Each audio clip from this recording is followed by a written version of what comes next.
Please give us all St Ives welcome to Mr. Patrick O'Flynn.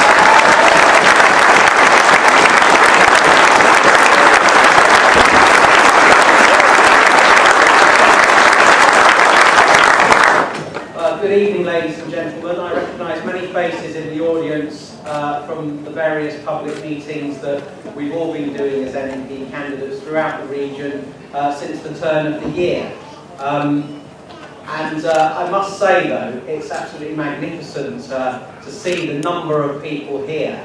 Hundreds and hundreds of people, standing room only. Not all our meetings have been like that. There have been 30 at some places, 120 at others. But there's obviously a certain special factor tonight which has trebled or quadrupled the audience, and I don't pretend it's anything to do with me. But can I just start off by asking how many people in the audience are not members of UKIP? Wow, that I would say is half the audience, not those people. How many of you, sorry I'm going to ask you to put your hand up again now, how many of you have not been to a public political meeting, say, in the last 5 years?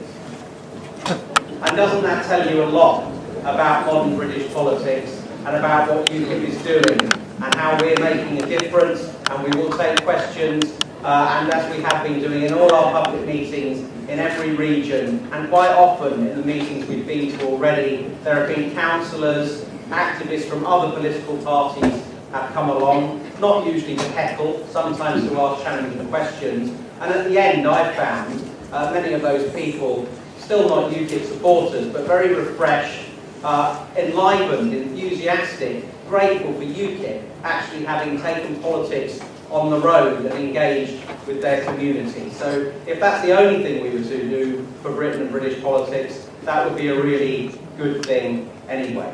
You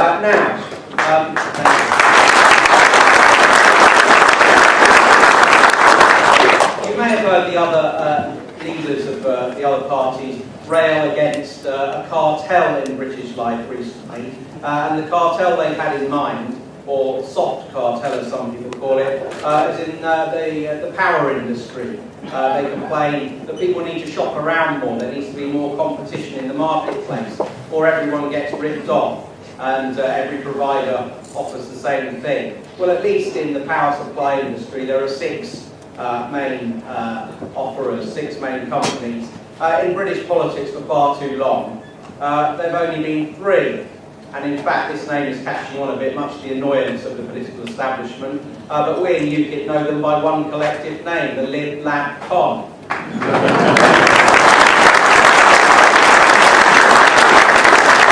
Yes, Mr Cameron, Mr Clegg, Mr Miliband, people can get a better deal by shopping around, by looking for the new entrant in the marketplace.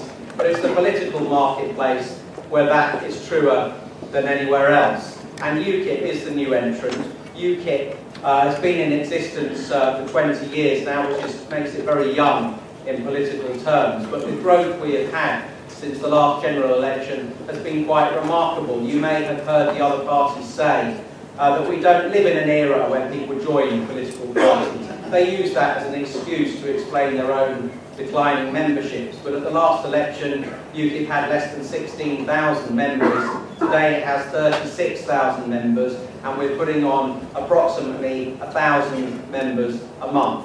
And I'm quite sure that by the time of the next election we will actually be a bigger party than the Liberal Democrats. And once those lines cross on the graph, I don't think they're ever going to be crossing back again.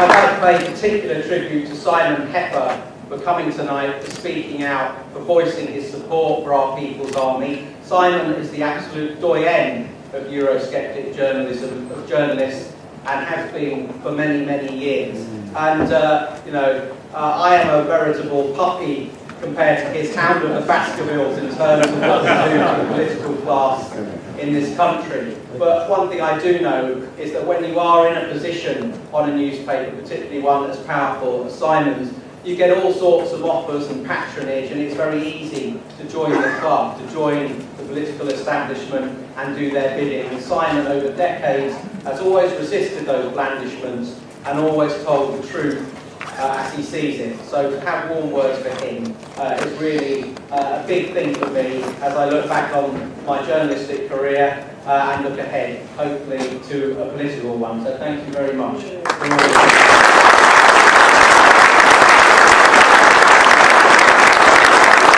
Now, in common with cartel busters in all other parts of national life, UKIP is offering people some new choices.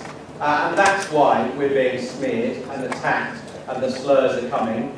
It's not to do with any fact that we are not a racist party. We have hundreds of active black members, Asian members, people from all kinds of ethnic and faith backgrounds.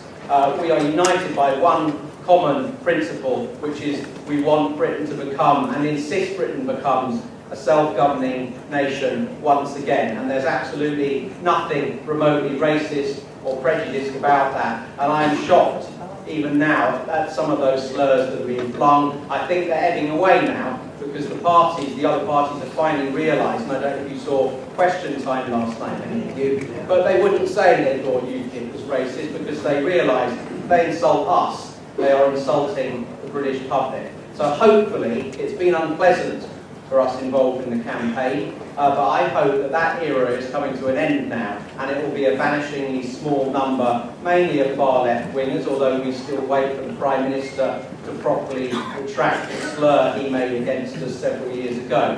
I think we've broken through now. You cannot call 38% of the British public bigots or racist, or in a little subsample in the last Eastern poll, 53%, more than half the population of these counties.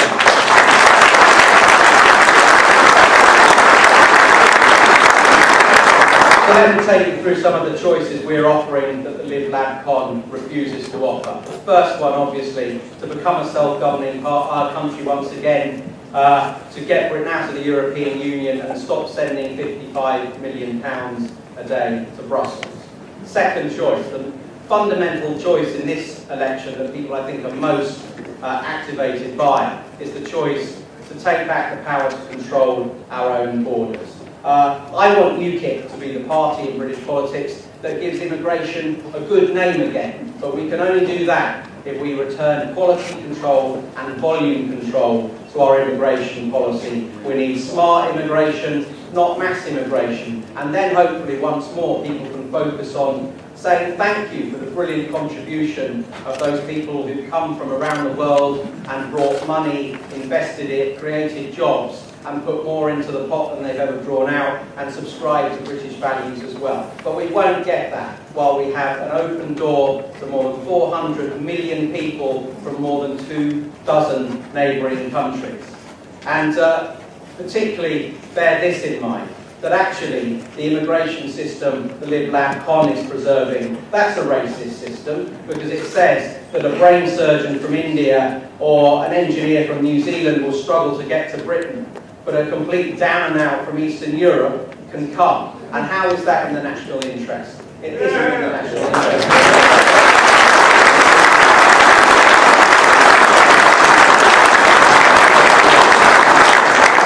Of course, there's the related issue of the European human rights regime, that criminals charter run from Strasbourg. It's a separate entity, but increasingly now it's being written in to the rules of EU membership. We have to be under the jurisdiction of the European Court of Human Rights, and that means we struggle for decades at a time to throw out people from this country who come to persecute the British people and spread messages of hate.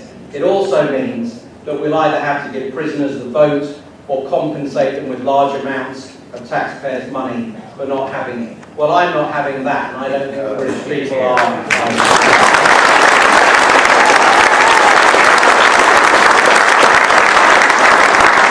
So UKIP would withdraw us from the jurisdiction of that court, and we have in this country something called a Supreme Court, which has never actually lived up to its name for a single day of its existence, because it's been made a junior tribunal to Strasbourg. It needs to, and we need to have a human rights regime in this country which respects the idea that when the rights of the law-abiding clash with the rights of the serious criminal, it should be the former that come out on top and not the latter.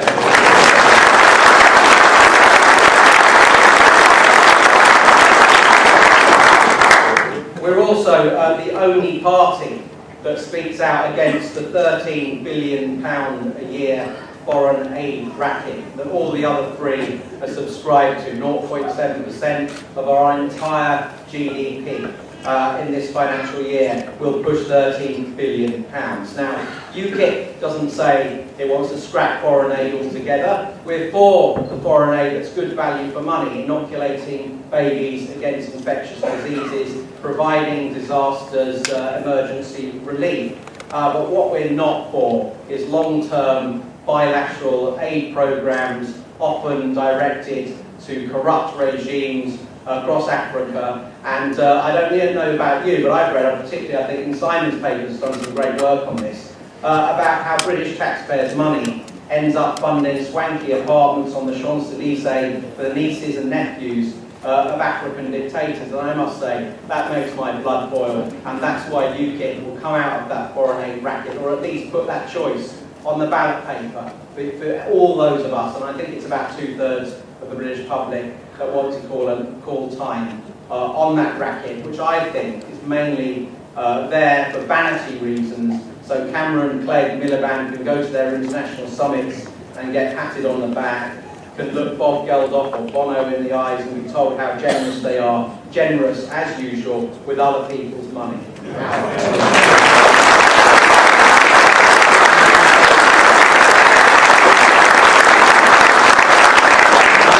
The craze of climate change spending. Again, UKIP isn't in the business of trying to take on scientific opinion and say that climate change definitely isn't happening at all, although if it is, it seems to be happening rather slowly.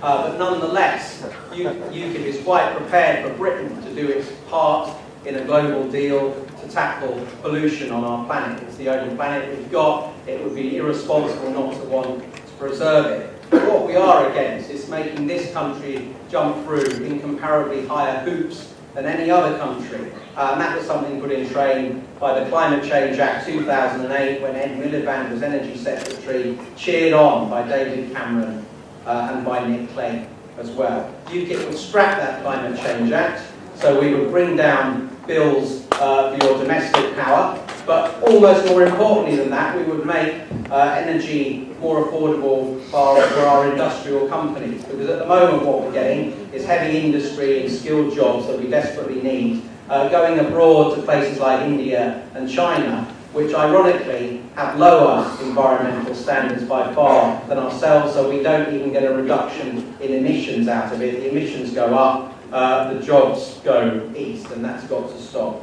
as well.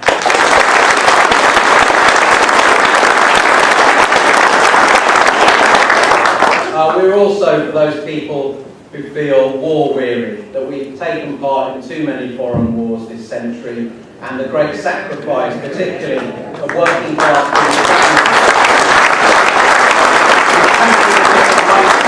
people, and have lost some of our finest young men and women, and you look and you see, has the sacrifice been worth it? And I'm afraid all too often the answer is no.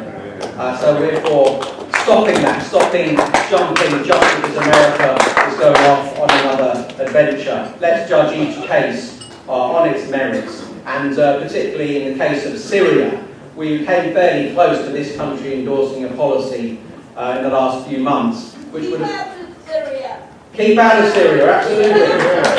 I completely agree with you, man. We came close to endorsing a policy, Britain did, to get involved on the side of Islamist extremists on the basis that they were the good guys. In some of these conflicts, there are no good guys. And when Nigel Farage took against it, that had a tremor which went through the House of Commons. The vote was lost. We were told by George Osborne Britain would be diminished in the world. Well, in fact, what Britain did was then copied by the French Parliament and by Congress in America. We set an example to the world.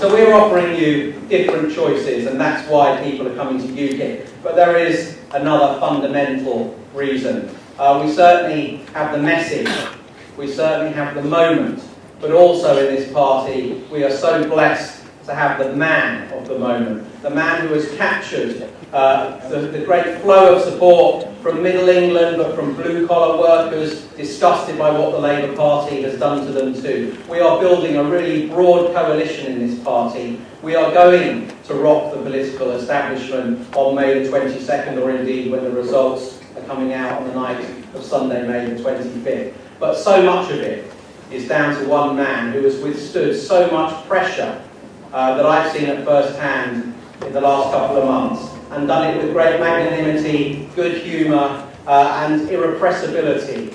He won't be deflected. He'll keep bringing home this great cause of ours. And I'm convinced that he is going to propel UKIP not only to victory in the European elections, putting these choices to you that you've been denied for so long, but he is going to propel UKIP into the House of Commons at the next general election too.